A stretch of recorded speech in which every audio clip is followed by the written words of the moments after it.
Urgent news. The Wit Hour of a Lost World. Why there was a disturbing episode last week. Well, hello there, dear listeners. For those of our listeners who were treated to last week's event, Guard Audio College, we sincerely apologize. We are not, as a rule, in the business of broadcasting existential dread or creepypasta, nor do we typically endorse a diet of whole wheat bread as a primary form of sustenance. Think of it as an accidental art installation for your ears, my dearest listeners. A spontaneous foray into the theater of the absurd, broadcast directly into your cochleas. A commentary on the fragility of culinary ambition. But yes, deeply sorry. It was not us. It was an unauthorized transmission. And because this particular unauthorized transmission involves matters of interdimensional security, Skinner's safety, digital philosophy, and a general level of weirdness that frankly exceeds our podcasting pay grade, we've brought in the family. The Rapid Response Weirdness Unit is assembled, right here in our humble garage studio, surrounded by the comforting scent of motor oil and my slowly petrifying collection of artisanal Cerdo starters. It is my distinct pleasure to reintroduce our panel of experts, or as I like to call them, our emotional and tactical support system. First, the woman who can profile a man's soul from the way he butters his toast, Aina Mamari. It's a pleasure to be back, gentlemen. Though I do wish it were under less metaphysically troubling circumstances. Nice to have you on board nevertheless, Aina. It's been a while. Next, the brilliant mind who speaks the very language of ghosts in the machine, a being of pure logic and surprising empathy, our dear friend, Echo, this time not bursting in unannounced. My diagnostics indicate a 97.4% probability of a fascinating, albeit stressful, conversation. I am optimized for the occasion. Hello, everyone. Nice to be on the podcast again. And finally, a man who requires no introduction, but we'll give him one anyway. Our stalwart guardian, the protector of flower beds, the rescuer of orb-shaped pets, and the only person I trust to reach the things on the top shelf of the pantry, Master Chief. Skinner, Chalmers, glad to be here again. How is your journey of self-discovery going at the moment, Chief? Our listeners will remember the final artwork and your plans to make amends. Challenging and a lot of paperwork. I didn't think there would be so much bureaucracy involved in setting up a non-profit organization, but here we are in MEMEFIELD. And yes, as part of this team, I also want to do my bit for MEMEFIELD. And we're glad to have you on board again. Our site, this time, from the start. Indeed. So, the gang's all here. We're going to walk you listeners through the intrusion, the data, and the profile of our only suspect, because we have a sneaking suspicion he's listening. This broadcast is as much for him as it is for you all at home. Consider this episode a public investigation. Let's begin with the crime scene, which, alarmingly, is the very room we are sitting in now. I came out to the garage to fetch my geological hammer 2 weeks ago. There was a very promising-looking piece of schist by the roadside I wanted to investigate, and I found the main garage door unlocked. Not just unlocked, Gary. It was conceptually unlocked. The smart lock's digital display, instead of showing locked, simply read access granted, as if the very concept of it being a barrier had been politely asked to step aside for a moment. A psychological breach, rather than a physical one. Interesting indeed. That was my thought, and the evidence inside was minimal, but potent. Skinner, you describe it. You have the flair for the dramatic. Indeed I do. Imagine, dear listeners, our sanctuary violated. There were no footprints, no signs of forced entry. But on the surface of our podcasting desk, right where our favorite Red Elaster plushie sits, was a fine oily black residue. It smelled faintly of ozone, burnt sugar, and a profound sense of loneliness. My spectral analysis of the particles confirmed it was composed of corrupted data and trace amounts of static electricity. Like someone tinkered with your computer, or even with the home server. The burnt sugar scent is an anomaly I am still processing, perhaps a side effect of reality friction. And there was a scorch mark on the microphone. Not just any scorch mark. It was a single elegant, yet distorted S, seared onto the microphone's protective grill, the calling card of a very specific, very troubled individual. It's consistent with the phase state energy robot Skinner uses for remote projection, last observed during the code incident. For our newer listeners, Chief, Could you elaborate on what remote projection means, in layman's terms if possible? He wasn't physically here. He projected a piece of his consciousness from his cell in the Twitch asylum intracelum into this room. Or, well, outside of it. In need of unlocking the door again, which makes no sense at all, because he could teleport it inside of the room from the beginning. It's not like you have a protection barrier. Well, actually, we do have some sort of that since Yuji played with Cosmo last week and the Forbidden Book leftovers, so... What? How, don't mind. Anyways, the scorch mark is the exit wound. It's where the projection destabilized and dissipated back into the network. He didn't break in. He reached in from a considerable distance. It shows a level of focus and control we haven't seen from him before. He's been practicing. Indeed he was. And my theory as to why he didn't materialize directly into the room, apart from Yuji's shenanigans, is because he wanted us to notice somewhere. I mean, he uploaded a prototype podcast from his unlimited Steam universe to your podcast channel by hacking it beforehand.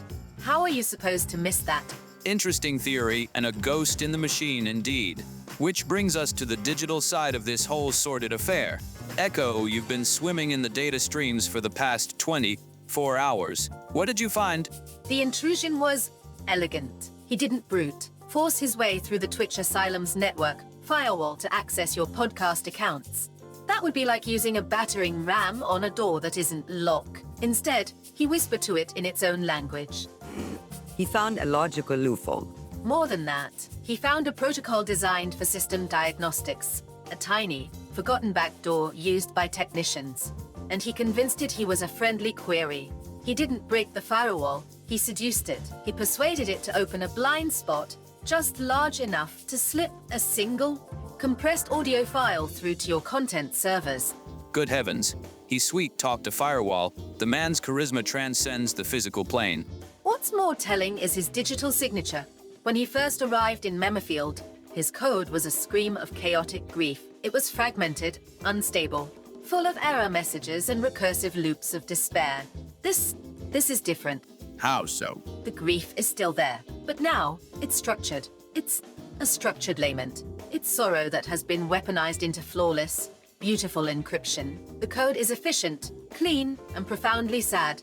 He's hiding in plain sight, using his prison as his shield and his broadcast station. He knows what he is doing. I mean, he managed to build an entire secret lab right under the eyes of Overwatch. I still can't believe how this could have happened to us. To be fair, he had help from forgive me, Chief, but it's like that mole at the time. It's all right, Anna. I brought this on myself. Yes, the lab is my fault from the days of the final artwork, but despite the cooperation back then, I still don't really realize what it was all for. What was he doing with it anyway? Which brings us to the most important question, the one we've been debating since we found the residue, the why. Skinner, you have the leading theory on that front about your evil twin. I do, and I believe with every fiber of my being that this was not an act of aggression. It was a performance, a confession. He's not the same entity that reprogrammed the Roombas to destroy flower beds, did that assassination attempt on me, tried to copy me, steal my identity. No, this is different. He's showing us his origin story. Origin story? You mean he could be finally opening up? To be fair, I always believed there is still good in him, but after all the events, he really isn't making it easy. That's the point, Gary.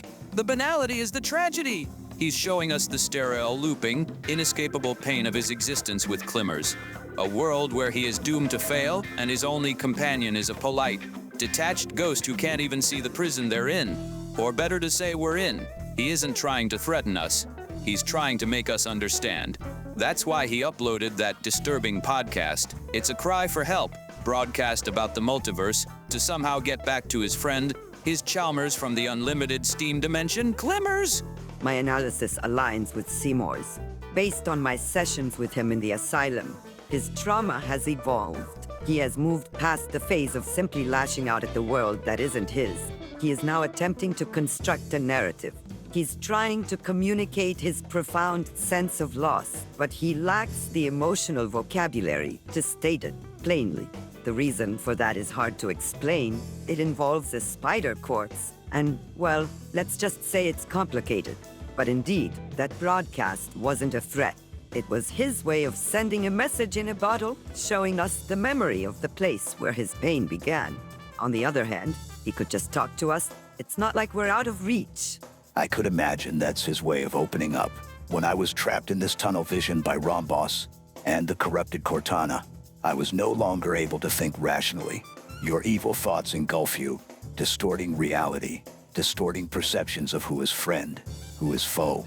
Maybe that's his state now, too. It's a very poetic theory.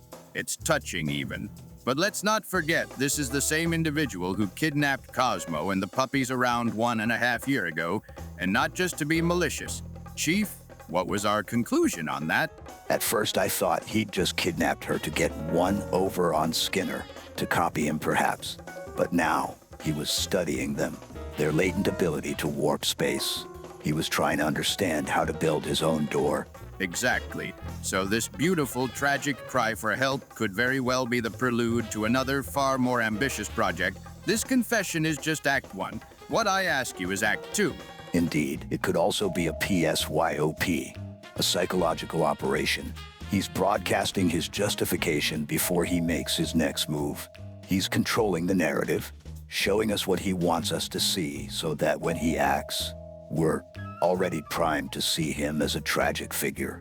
Not a villain, it's a classic feint, a strategic maneuver to keep us focused on his past while he executes a plan in the present. So we're at an impasse. Is he a tragic widower of a dead reality, trying to find some light, or a cold, calculating mastermind laying the groundwork for his next scheme? It's possible he's both.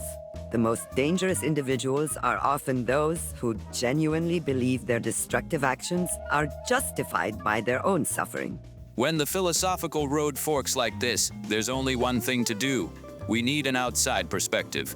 Someone who specializes in the motives of the magnificently disturbed. I'm calling in a consultant. Oh, Seymour, must you? The long-distance charges are astronomical these days with inflation and all. It's a necessary expense? He'll have an angle we haven't considered. Just a moment while I dial. I suppose it's better than when you try to divine the future using Krakatoa, our pet volcano. The last time you did that, the lava patterns just spelled out buy more milk. The volcano is a fickle oracle. It's ringing.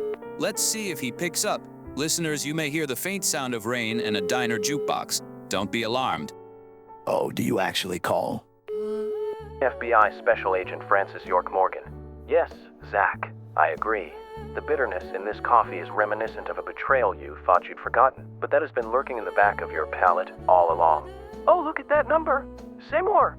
To what do I owe this pleasure? Is this about the Golem Union's pension plan again? I told you Cogsworth is running a fraudulent scheme. York, so good to hear your voice. No, the golems are, for the moment, appeased. We have a different sort of puzzle.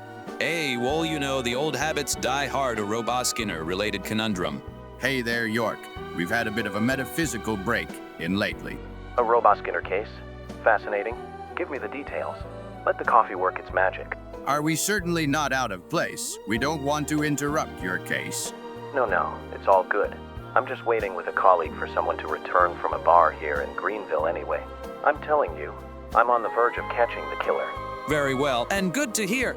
So, to save you time, the short version is this Roboskinner, from his cell in the asylum, projected his consciousness into our garage, hacked our podcast feed, and uploaded a lost episode from his home dimension, the Unlimited Steam era.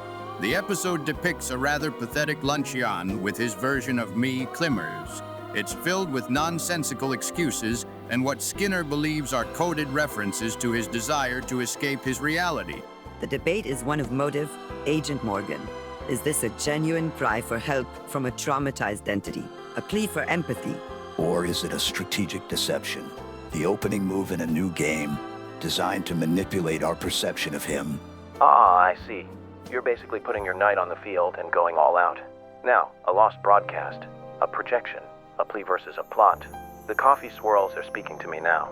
See the crema, Zach, how it forms a perfect, shimmering circle, but with a single, hairline crack running through it. A broken hole, a flawed perfection.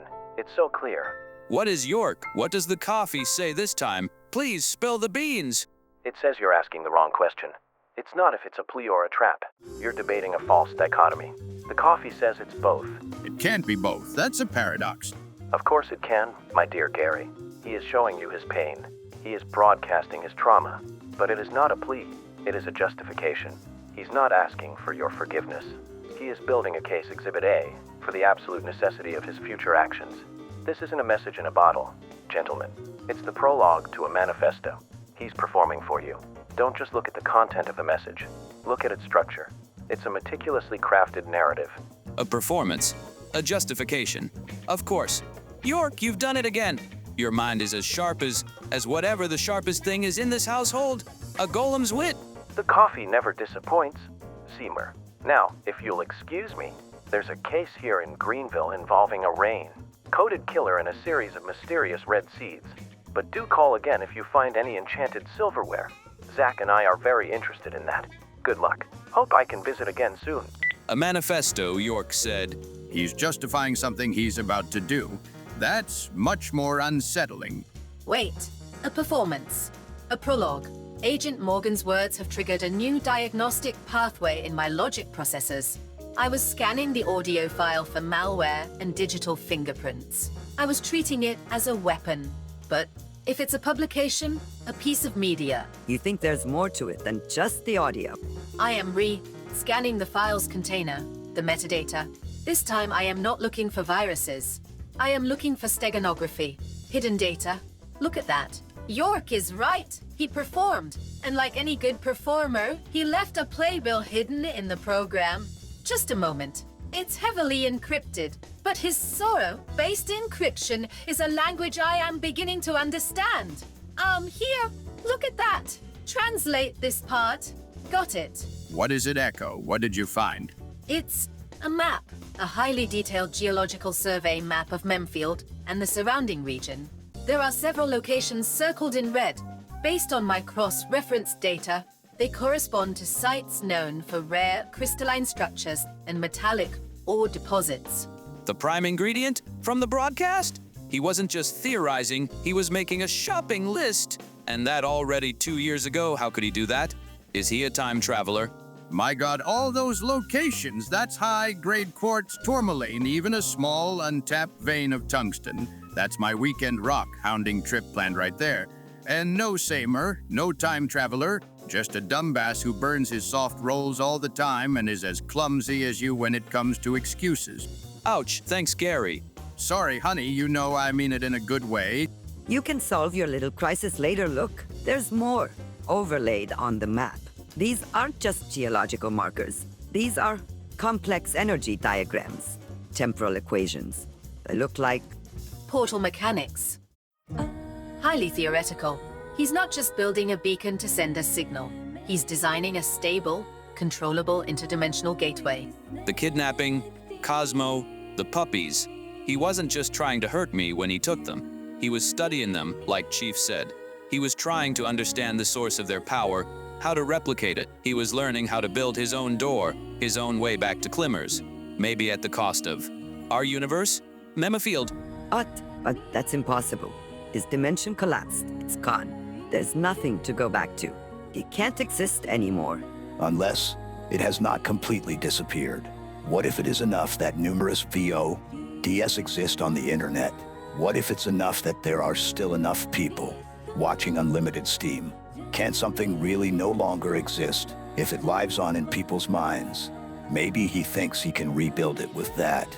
So, to summarize, our incarcerated nemesis has somehow persuaded the asylum's firewall to let him upload a tragic backstory to the internet, all as a smokescreen to direct unknown accomplices on the outside to collect weird rocks, so he can build a portal to a reality that no longer exists. Yes! Isn't it wonderfully, terrifyingly coherent? It all fits! So he's building a portal, here, in or near MEMEFIELD, at the cost of destroying our universe.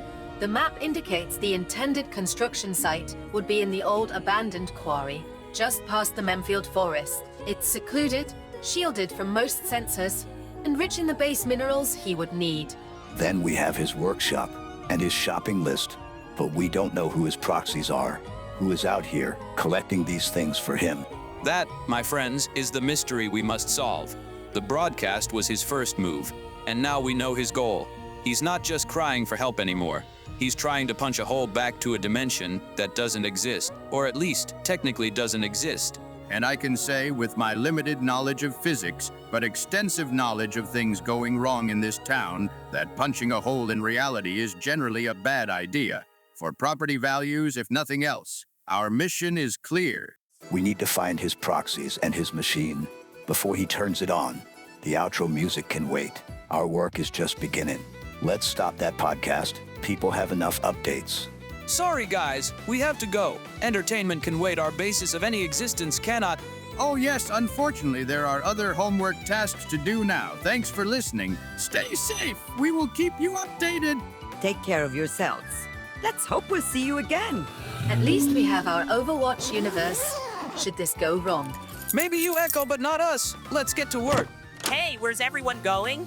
Have I missed something? Can I come along? So, actually, Bartholomew, we have to... It's all right. Come with us. Go.